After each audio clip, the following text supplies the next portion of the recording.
Welcome students for this class. During this class, it's our lesson 3.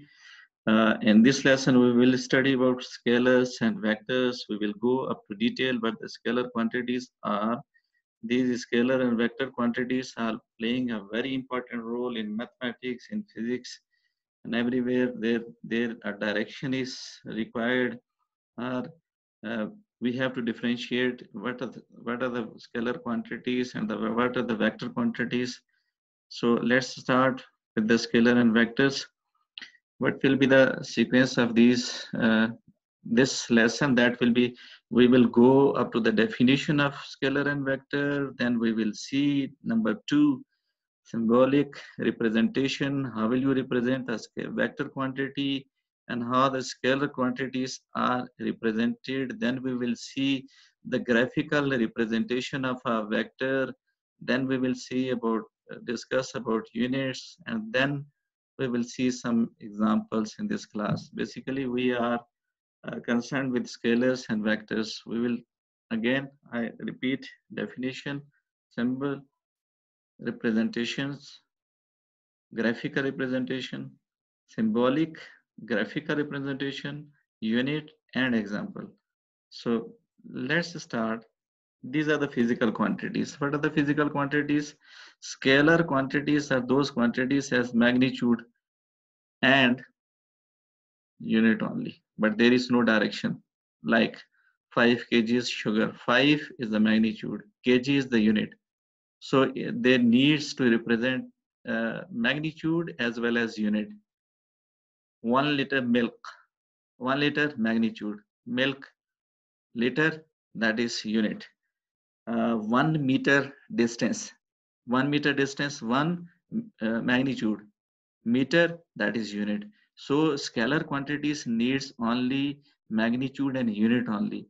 But in case of vector quantities, have magnitude, unit, and direction, three requirement to represent the vector quantities. Number one is magnitude, number two is unit, and third one is a direction.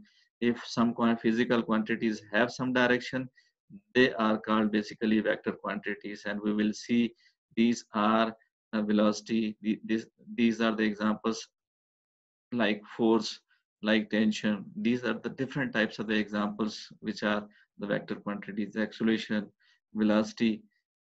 So let's see some of the examples of the scalar quantities.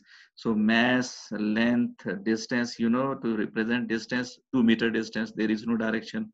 Length, 5 meter length, it means there is no direction. 5 kgs mass, no direction. Speed, a body is moving with 5 meter per second. You don't know the body, where the body is moving, right or left, up or down, no direction. So that's why it is a scalar quantity. Energy, how much energy? Energy is measured in joule. Why? Its unit. And 5, 6, that is magnitude. And joule, it is basically unit. How much amount of work is done? Nobody knows in which direction the work is done. So that's why these quantities are called scalar quantity. But if you see the displacement, velocity, acceleration, force, weight, friction, and momentum, these are types of the physical quantities having some direction. Weight is a force, and earth attracts the body to its center, that is weight. To its center means its direction. Acceleration, velocity, a body is moving along a straight line and covers a displacement unit time. So displacement is basically a vector quantity. It is the least distance between the 2 points, the distance from one point to the direction of another point. So that's why displacement is a vector quantity. So these were some examples for scalar and vector quantities. Now the next, scalar and vectors. Scalar quantities, how will you define? This is the definition, like we have discussed earlier. So a physical quantity, scalar quantity, a physical quantity which can be completely described by its magnitude only. Number two, magnitude of a quantity means its numerical value with appropriate unit. Unit is required. Means if you consider the length, 5 meter, 5 is magnitude, meter is length. So scalar quantity needs magnitude and unit.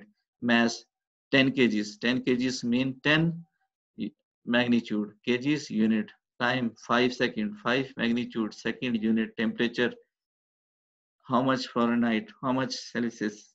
This shows 98.6, 98.8, 37 point something. That is the temperature of a body. Celsius centigrade shows the unit. Volume 5 centimeter cube, 100 centimeter cube, 100 magnitude centimeter cube, its unit. So scalar quantities needs only magnitude and unit only. Numerical value needs unit. So these are some of the examples: temperature, mass, volume, time, and these are the different types of the examples. You see, these are examples of scalar quantities. Now, what are the vector quantities? Vector quantities are a physical quantity which can be completely described by its magnitude along with its direction and unit as well. Displacement, 5 meter distance from point A to the direction of point B. This is displacement. 5 magnitude, meter length from one point to the direction of other point. This is direction. So these are the three factors involved to represent some vector quantity. So again, I'm repeating this vector quantity: physical quantity which can be completely described by its magnitude along with its direction and a unit. Add it now. Examples are velocity, force, momentum, torque, displacement, which we have already discussed. This is one of the examples where you are applying a force. Force, a wall on the finger is also a vector quantity. You are rotating or revolving something, that is also vector quantity. Either you are rotating in clockwise or you are rotating in anti-clockwise. So these are some of the examples of the vector quantities. So symbolic representation of a vector. Bold letters are used most of the time. If bold letters are written in your notebook, then you must understand that this is a vector quantity. A bar or arrow over the vector symbols. Bar or arrow. This arrow, A arrow shows this is a vector. Displacement, arrow, arrow shows a vector. V velocity and arrow shows it's a vector quantity. So these are examples for this is symbolic representation of a vector. When you are writing vectors, when you have to differentiate between vector and scalar quantities, you look at your book and see in the lines, if there is some letter written in the bold form or on a letter there is an arrow, you must understand that this is a vector quantity. So graphical representation of a vector, you see, draw the two axes, x and y axis. In between two axes, draw a line. The origin of that line starts from O, that is origin, and it ends at point A. The points of these this line, this arrow is represented, magnitude of this arrow is represented by OA. If you measure the distance from this point to this one, that is OA, then how much the coordinates of these points are: draw perpendicular from point A on x-axis, you see 1 and 2, 2 points. But if you draw the line from the same point on y-axis, this point, then it is 1, 2, and 3. These are 3 points. The first one represents the position of x, the second one represents the position of y. So this is the representation of any vector, graphical representation. It is the position of this vector is between 2 and x and y axis. So, well, first one is x, second one is y. Come back. It's represented by a line segment with an arrowhead. This one is a line segment with arrowhead. Arrow head shows the direction of any vector. The line OA with draw with arrowhead at OA represents a vector. The length of line OA gives the magnitude of the vector. This length of OA gives the magnitude. OA arrow shows a vector, representation of a vector. This OA shows the representation of a vector. The length between O and OA is the magnitude of the vector. The direction of the line from O to A gives the direction of vectors. This direction basically, this vectors represent the direction of a vector. It also shows the position of any object, any body in between two axes. Whenever you are asked to express, you don't know, close your eyes. And I said, this body is between x and y axis at a distance. So you have to locate the distance by after opening the eyes. So you will find out where the position of that body is. You have to draw perpendicular on x-axis, then you will draw perpendicular on y-axis, then you will be able to find out the position of that body between the two axes. This is the graphical representation of a vector. So with this, we have completed our this class, and in this class we have studied about scalars and vectors. What we have done in this class, we have followed the sequence 1 to 4. That is, first we have discussed about definition, then symbol, then symbolic representation, then graphical representation, then we came up to unit, and then I have given you some examples to understand.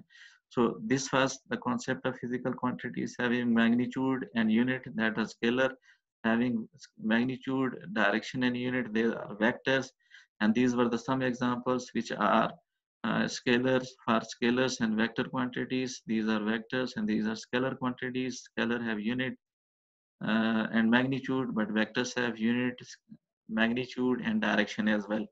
So the next one was scalar quantities. We have seen length, mass, time, temperature, and volume. You see, we will study during our next classes that how the scalar quantities are added. Scalar quantities are added, subtracted by using normal mathematical or arithmetical rules like 2 plus 3, 2 meter length plus 4 meter length, 2 plus 4, 6 meter length, 2 kgs mass plus 5 kgs mass, 7 kgs mass. You are adding like normal mathematical rules. So scalar quantities follow the normal for addition and subtraction, follow the normal arithmetical or mathematical rules. But in case of vector quantities, you will see some interesting types of the techniques are used to add the vector quantities, and you will study during the next classes. So vector quantities are these one. Symbolic representation of a vector, bold letters used, an arrow over the letter. This shows the symbolic representation of a vector. Graphical representation of a vector is that there are 4 steps to understand. It represents a line segment with an arrowhead. This is a line segment with arrowhead. Number 2, OA. Withdraw head at OA represents a vector. The length of OA is the magnitude of the vector. Direction of line OA gives the direction of the vector. So this is the concept of graphical representation of any vector. You have to draw axis, and in between two axes, you will find the position of that vector.